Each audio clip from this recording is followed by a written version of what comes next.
lancar, nggak mau lancar, kita aspal. Oh iya.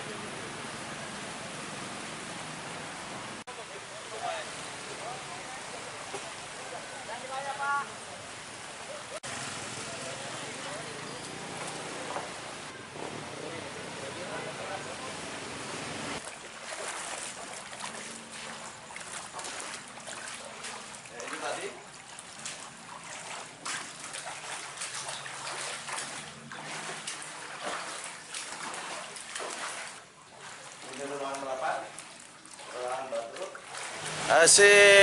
menurut kami dari Koramil, termasuk laporan dari Babinsa, untuk perkampungan diperkirakan lebih 500 rumah penduduk yang terendam banjir.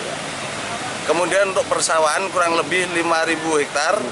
Adapun korban jiwa belum ada. Di atas dada, dada orang dewasa. Kira-kira berapa meter, Pak? Sekitar 1 meter lebih.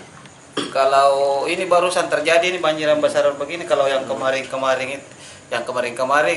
tidak sampai setengah meter, tidak sampai setengah meter di. Saya kira yang baru ini terjadi baru kurang lebih